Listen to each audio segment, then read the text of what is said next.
తాకట్లో ఉన్న బంగారాన్ని విడిపించి ఆ రోజున మార్కెట్ ధర కట్టి మిగిలిన డబ్బును మీకు అందిస్తుంది కొమ్మూరి గోల్డ్.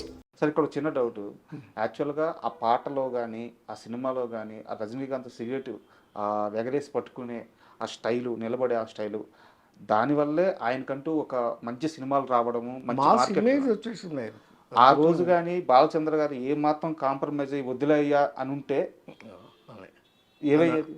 అదే ఆయన గొప్పతనం. ఆ, ఎందుకంటే ఇంకొకటి చాలామంది డైరెక్టర్లు అంటే అనకూడదు, వాళ్ళు చేసి చూపించేస్తుంటారు. ఉమ్, అప్పుడు ఏమవుతాయి, ఈ క్యారెక్టర్లన్నీ వాళ్ళలాగే బిహేవ్ చేస్తాయి. అందరూ ఆ డైరెక్టర్ లాగానే ఉంటారు. ఉమ్, పేర్లు అనవసరం. ఏ బాలచంద్ర గొప్ప ఏంటంటే ఆయన చేయడు, చేసి చూపించడు. ఉమ్, నీలో ఎంత టాలెంట్ ఉందో దాన్ని బయటికి లాగుతాడు. సరే. That's is technique. మనం చేసేదాన్ని బట్టి ఇంకా ఇంకా ఇంకా ఇంప్రూవ్ చేస్తాడు. బాగా చేస్తున్నారని ఆయనకి ఇంప్రెషన్ కలిగింది అనుకోండి, ఇంకా ఇంప్రూవ్ చేసి ఇంకా పకడబందీగా తీస్తాడు సినిమా. Great director sir. ఇంకొక షాట్ కరెక్ట్గా గుర్తుంది నాకు. దాంట్లో ఆ ఒక సీన్లో వచ్చి రజనీకాంత్ వచ్చేసి జయప్రదని తిడతాడు, ఏంటి పౌడర్లు రాసుకుని లిప్స్టిక్ రాసుకుని వెళ్తున్నావు, అవును సానిదానిలా అంటాడు. అవును. ఒక్కసారి ఆ అమ్మాయి వేసి రే ఏడ్చి నవ్వద్ది తను. నా ఏడ్చి నవ్విది వచ్చి చెప్తుంది, రే నేను ఈ పౌడర్ రాసుకునేది బూడిదిరా, ఇది ఎందుకు రాసుకుంటున్నాను తెలుసా, సంపాదించడం కోసం రాస్తున్నాను. ఎవరి కోసం చేస్తున్నానో తెలుసా, చూడరాని పాస్బుక్లు తీసి ఒకటొకటి పడేస్తాను. అవును.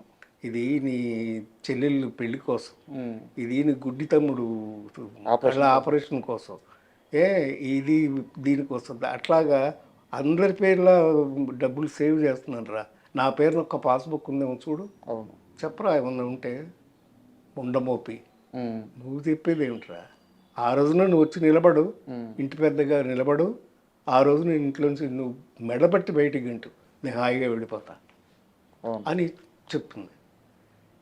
ఈ షాటు అది మళ్ళీ సింగిల్ షాట్ పెట్టారు ఆయన బాలచంద్ర గారు. జనరల్ మంచి పర్ఫార్మెన్స్ ఉంటే ఆయన సింగిల్ షాటే పెడతారు. ట్రైలీ మూమెంట్, ఆర్టిస్ట్ మూమెంట్ ఏదో రెండే ఉంటాయి. ఒకవేళ ఆర్టిస్ట్ మూమెంట్లో ఉంటే ట్రైలీ ఉండదు, ట్రైలీ మూమెంట్లో ఉంటే ఆర్టిస్ట్ మూమెంట్ ఉండదు. పొద్దున్నే షూటింగ్ మొదలెట్టాము మేమంటే అందరం ఉండాలి, సెట్లోనే ఉండేవాళ్ళు. అంటే మాకు అందరికి ఫస్ట్ పిక్చర్ అందరు సార్. సో అబ్జర్వ్ చేసినట్టు ఉంటుంది. పొద్దున్నే వెళ్ళిపోయేవాళ్ళం, 4 వెళ్ళిపోతే అందుబాటులో ఉన్నట్టు ఉంటుంది. అందుబాటులో ఉన్నట్టు మాకు అబ్జర్వేషన్ లాగా ఉండేది. Correct correct. It's a training process almost.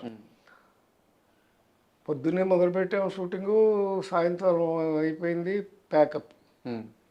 మళ్ళీ రెండో రోజు పొద్దున్నే మొదలుపెట్టారు, సాయంకాలం అయిపోయింది ఆల్మోస్ట్ ప్యాకప్.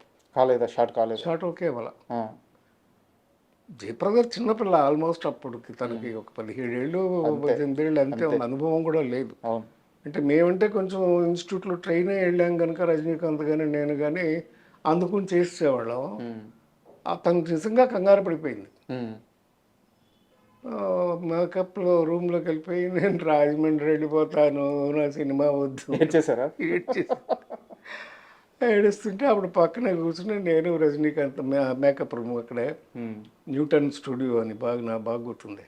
లేదమ్మా నువ్వు ఏమాత్రం డిసప్పాయింట్ అవ్వద్దు, ఇది నీకు బ్రహ్మాండమైన పేరు తీసుకొస్తుంది, నువ్వు పెద్ద హీరోయిన్ అయిపోతావు, స్టార్ అయిపోతావు అని చెప్తే అప్పుడు ధైర్యంగా వెళ్ళి చేసింది. మళ్ళీ షార్ట్ ఓకే అయింది. యాక్చువల్గా నాకు నెక్స్ట్ క్వశ్చన్ కూడా అదే సార్. సార్ జయప్రద గారిని ఒక ఇంటర్వ్యూలో అడిగితే అసలు ఆ సినిమాలో షూట్ ఏం నడుస్తుంది, నేను ఏం యాక్ట్ చేస్తున్నాను నాకు ఏం తెలియదు, తెలుసుకునేంత వయసు కూడా నాకు లేదు. కరెక్ట్. బాలచంద్ర గారు ఏమి చెప్తే నేను అది చేశాను. ఇన్ని సంవత్సరాల తర్వాత వెనక్కి తిరిగి చూసుకుంటే నా జీవితంలోనే కాదు ఏ నటి జీవితంలో కూడా అలాంటి క్యారెక్టర్ మళ్ళీ రాదు. కరెక్ట్. అటువంటి అవకాశాన్ని నాకు ఇచ్చారు ఆయన అని చెప్పి అంత ఆనందంగా. 17 ఏళ్ల వయసుకి అలాంటి ఒక పాత్ర రావడం ఎంత అదృష్టం సార్. నిజంగా అదృష్టం. అలా చేసింది ఇప్పుడు అమ్మాయి, అద్భుతంగా చేసింది. జంకినట్టు కూడా ఎక్కడ కనపడదు క్యారెక్టరైజేషన్లో. గెటప్ కానీ ఆ స్టైల్ కానీ మెయింటైన్ చేయడం అవన్నీ తమిళ్లో చేశారు. కానీ ఆవిడ సుజాత గారు ఒరిజినల్గానే ఆవిడ అలాగే ఉంటారు సార్. తమిళ్లో సుజాత గారు చేశారు, బట్ తెలుగులో మాత్రం జయప్రద గారు తినేశారు. అసలు అద్భుతం. సార్ ఒక చిన్న డౌట్, ఈ సినిమా కోసం మీరు ఫిల్మ్ ఇన్స్టిట్యూట్లో ఉన్నప్పుడు ఆడిషన్కి వచ్చి మిమ్మల్ని, రజనీకాంత్ గారిని, ఇంకో నటుని, ముగ్గురిని సెలెక్ట్ చేశారు. ప్రదీప్ శక్తి మీ ముగ్గురిని సెలెక్ట్ చేశారు. సో ఆ సెలక్షన్ ప్రాసెస్ ఎలా జరిగింది? లేదండి, అది బాలచంద్ర గారు అప్పుడప్పుడు మాకు ఎగ్జామినర్గా వచ్చేవారు. ఓకే. మేము చేసిన ప్రాక్టికల్స్ కొన్ని చూశారు. అది అయిపోయిన తర్వాత ఛాంబర్ వాళ్ళు ఏం చేశారంటే ఒక పుస్తకం ప్రింట్ చేశారు. ఆ సంవత్సరం బయటకు వచ్చేసి ఆర్టిస్టులు అందరినీ, మేమే ఫస్ట్ బ్యాచ్ కదా, ఆ ఫోటోలు వేసి ఛాంబర్ బుక్లో ప్రింట్ చేశారు ఫోటోలు. అందులో చూసి సెలెక్ట్ చేశారు, వీళ్ళు బాగుంటారు అనుకుని. ఓకే. ఆ ముగ్గురిని మమ్మల్ని సెలెక్ట్ చేసి మాకు బండి పంపించారు. నేను, రజనీకాంత్, ప్రదీప్ శక్తి. ప్రదీప్ శక్తి అంటే మీకు అందరూ తెలుసు, చాలా సినిమాలు చేశాడు, మంచి హైట్గా ఉంటాడు. దాంట్లో కండక్టర్ క్యారెక్టర్ ఉంటుంది ఆయన. ప్రదీప్ శక్తి గుంటూరు కురాడు, తెలుగు అబ్బాయి. మా ముగ్గురిని ఫస్ట్ పిలిపించారు, ముగ్గురు వెళ్ళాం, కూర్చున్నాం. తమిళ సినిమా అప్పటికే రిలీజ్ అయిపోయింది, అవార్డు అవుతాడు కదా, రన్నింగ్ థియేటర్లో బాగా ఆడుతుంది అప్పటికి. అయితే సినిమా చూసారా అని అడిగాడు ఆయన. నేను చూశాను సార్, ఒకసారి చూసారని చెప్పాను. వాడు రజనీకాంత్ ఏం చేసాడు, నేను 4 సార్లు చూశాను సార్ అంటే. రజనీకాంత్ సరే అని మొత్తానికి ఆయన మమ్మల్ని పంపించేశారు. పంపించేసిన తర్వాత కొన్నాళ్ళు అయింది, ఇంకా కబురు రాలా, ఎప్పుడు స్టార్ట్ అవుతుంది నేను తెలియదు, మేము కబురు పెడతామని చెప్పేసి పంపించారు. ఈలోపు బాలచంద్ర గారు సారథి స్టూడియో హైదరాబాద్లో షూట్ చేద్దామని, ఇక్కడ స్టూడియోలో సెట్ చేద్దామని లొకేషన్ చూడడానికి వచ్చారు స్టూడియోకి. వచ్చారు, వెనక్కి తిరిగి వచ్చేసారు. అప్పుడు తెలిసింది ఆయనకి నేను సారథి స్టూడియోస్ మేనేజింగ్ డైరెక్టర్ ప్రసాదరావు గారు అబ్బాయినని. వెళ్ళిన తర్వాత మళ్ళీ పిలిపించారు.